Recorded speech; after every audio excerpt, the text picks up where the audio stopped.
Si cierras los ojos y piensas en un piloto de 500 centímetros cúbicos de los años 70, probablemente veas esto. Un mono medio abierto, un cigarrillo encendido, una sonrisa de estrella de rock, y una moto rugiendo como si la vida fuese algo negociable. Ese hombre era Barry Sin. El piloto que se rompió más huesos que la mayoría de sus rivales juntos. El tipo que volvió de accidentes inhumanos, solo para seguir divirtiéndose más que nadie. Un campeón. Un provocador.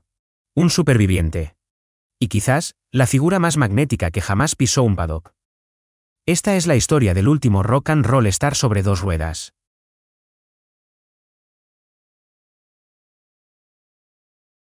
Barry Steven Frank Sin nació el 11 de septiembre de 1950 en Londres, en el céntrico barrio de Holborn. Su padre había sido piloto y mecánico. No era un campeón mundial, pero sí un hombre marcado por la velocidad, por los pit lanes llenos de olor a gasolina y por la camaradería áspera del paddock británico de los años 50. Ese paddock fue el primer patio de juegos de Barry y con los años le llevaría a conocer personalmente a Paco Bulto, fundador de Bultaco, en Comarruga, Tarragona. Mientras otros niños aprendían a dar patadas a un balón, él aprendía a desmontar carburadores. Mientras otros jugaban a policías y ladrones, él jugaba a ser el piloto que su padre había sido. No eligió las motos lo eligieron a él. A los 15 años abandonó la escuela, y con el permiso implícito de su padre, empezó a competir, a entrenar, a vivir rodeado de gasolina y metal caliente. Lo demás era secundario. A los 17 ya corría con Bultaco. A los 18 se presentaba en campeonatos británicos con una mezcla de descaro y talento que, a muchos veteranos, les molestaba y les fascinaba por igual. Era joven, rápido y sin miedo, una combinación peligrosa y perfecta para la velocidad. En 1970, con apenas 20 años, se convirtió en campeón británico de 125 centímetros cúbicos pilotando una Suzuki. Y ese mismo año corrió su primer Gran Premio del Mundial, el de España en Montjuic. Era solo un debutante, pero ya caminaba como alguien que sabía que iba a hacer historia.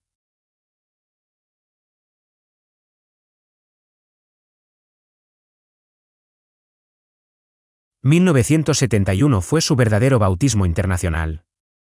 Entró al Mundial de 125 centímetros cúbicos sin reverencias, sin complejos y sin intención de respetar las jerarquías. Lo primero que se encontró fue un muro llamado Ángel Nieto, el rey absoluto de la categoría pequeña. Para cualquier piloto joven, enfrentarse a Nieto podía ser intimidante.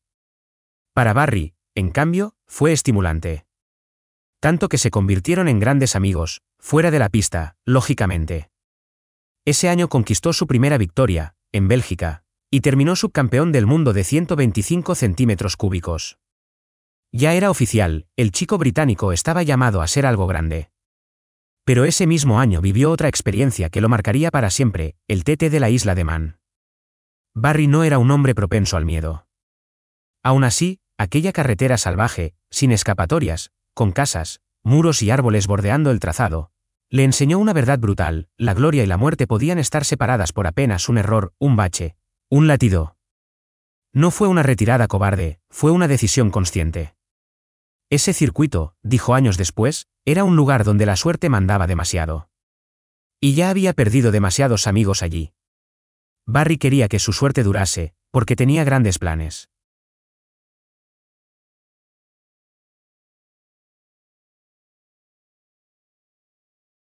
El primer gran aviso de su carrera llegó en 1972, en Imola. Una caída violentísima lo dejó con varias vértebras fracturadas y una recuperación que se prolongó más de lo previsto. Yamaha, su equipo, consideró que su rendimiento estaba comprometido. La relación entre ambos se tensó y terminó por romperse. 1973 fue un año de reconstrucción. Silencioso, sin brillo, pero necesario, porque lo importante estaba por llegar. En 1974 dio el salto definitivo a 500 centímetros cúbicos, la categoría reina. Suzuki le dio una moto todavía imperfecta, lejos de las de sus rivales, pero Barry se entregó al desarrollo como si estuviera afinando un instrumento. La RG500 no era la mejor del mundial, pero empezaba a ser peligrosa. Y entonces llegó 1975. Y con él, Daytona. Meses después volvió a subirse a una moto. No ganó el título ese año, pero ganó algo más grande. La reputación del hombre que se negaba a morir, el piloto indestructible. A partir de entonces, su historia dejó de ser solo deportiva, y se convirtió en legendaria.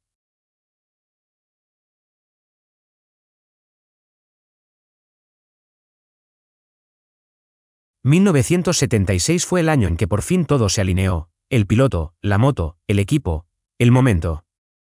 La Suzuki RG500 ya era un arma afinada. Barry era un piloto más maduro, más agresivo y más rápido que nunca. Ese año ganó 5 grandes premios y se coronó campeón del mundo de 500 centímetros cúbicos. Pero lo que lo convirtió en icono fue lo que ocurría fuera de la pista. La facilidad para reír. El magnetismo ante las cámaras. El mono medio abierto, el cigarrillo colgando, la sonrisa de estrella de rock. Su manera de romper la seriedad del paddock europeo. Barry Singh ya no era solo un piloto. Era un fenómeno social. Y como tal, tenía su propio club de fans. En 1977 repitió título. Y además recibió la distinción de miembro de la Orden del Imperio Británico. El Reino Unido lo adoraba. Los Beatles. Los Rolling. Queen. Y, por supuesto, Barry Singh. Era el rostro de un deporte que, gracias a él, empezaba a conquistar a las masas igual que lo hacían las estrellas del rock. Y Barry comenzó a sacar provecho de ello. Portadas en revistas, campañas publicitarias con grandes marcas, anuncios en televisión, invitaciones a programas de máxima audiencia. Todo esto le hizo amasar una gran fortuna.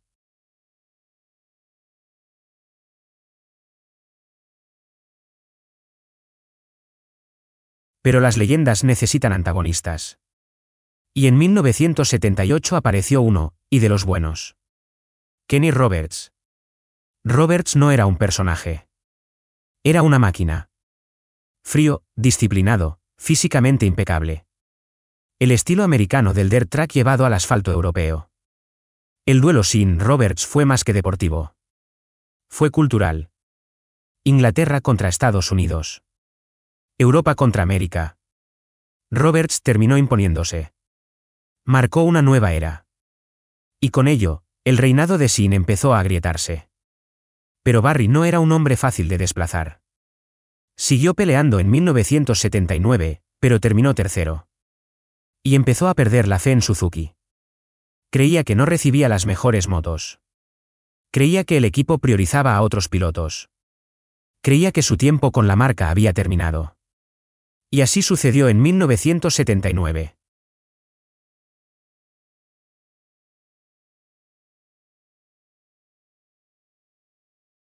En 1980 decidió correr con una Yamaha privada.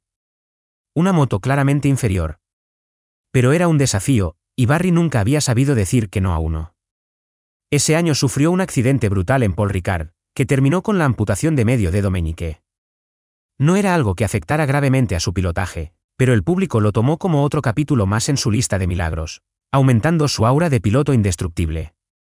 En 1981, Yamaha reconoció su esfuerzo y le entregó una moto semioficial. No estaba al mismo nivel que la de Kenny, pero Barry la aceptó con entusiasmo. Con ella logró su última victoria en el Mundial. En Suecia. Un triunfo que no era solo deportivo, era un grito de orgullo de un piloto que aún tenía algo que decir.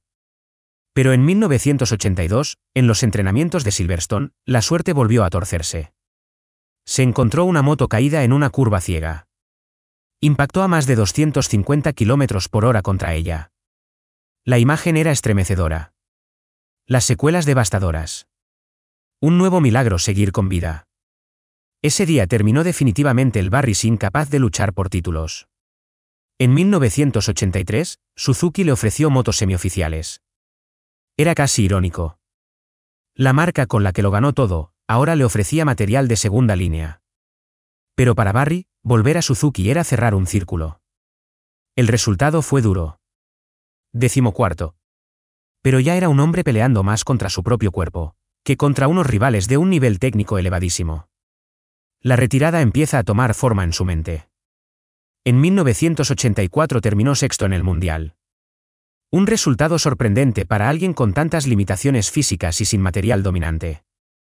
En 1985, finalmente, tomó la decisión más difícil para cualquier piloto. Colgar el casco. Lo hizo a su manera.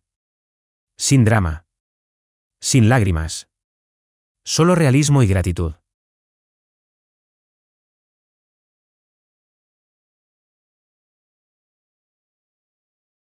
La retirada no fue una derrota. Fue una liberación.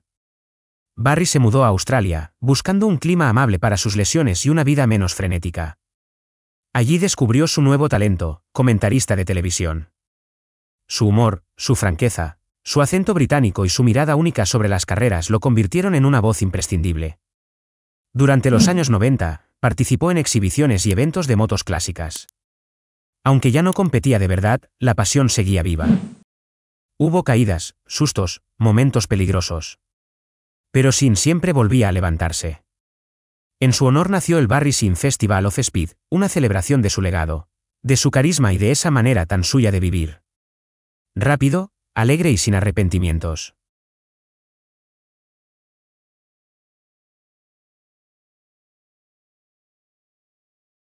En 2002 llegó una noticia que ni él podía esquivar. Cáncer de esófago.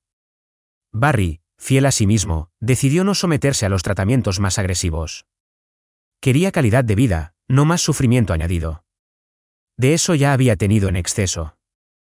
Su última aparición pública fue en el circuito de Phillip Island. Un lugar perfecto para despedirse. El 10 de marzo de 2003, a los 52 años, Barry Sin falleció en Australia. El Reino Unido lloró a un héroe, el último británico en proclamarse campeón del mundo en 500 centímetros cúbicos. Australia lloró a uno de los suyos. Y el motociclismo lloró a algo más grande que un campeón. Lloró la pérdida de una sonrisa que había hecho del riesgo un arte. Barry Sin fue muchas cosas. Campeón, rebelde, icono, superviviente. Pero, sobre todo, fue un hombre que vivió sin miedo a ser el mismo. Fumaba antes de subirse a la moto. Sonreía aunque estuviera hecho pedazos por dentro. Se levantó más veces de las que cualquier cuerpo debería soportar. Convirtió un deporte peligroso en un espectáculo global. Y enseñó al mundo que los campeones no son solo los que ganan, sino los que no dejan de ser ellos mismos. Nunca. Barry Sin no solo ganó carreras. Ganó corazones. Ganó almas. Y ganó un lugar eterno en la historia. El último rockstar sobre dos ruedas sigue ahí, y cada vez que una moto ruge, cada vez que alguien se levanta tras una caída, cada vez que la velocidad nos recuerda lo frágil y lo hermoso de estar vivos. Muchas gracias por haber llegado hasta aquí. Espero que te haya gustado. Nos vemos en el próximo vídeo.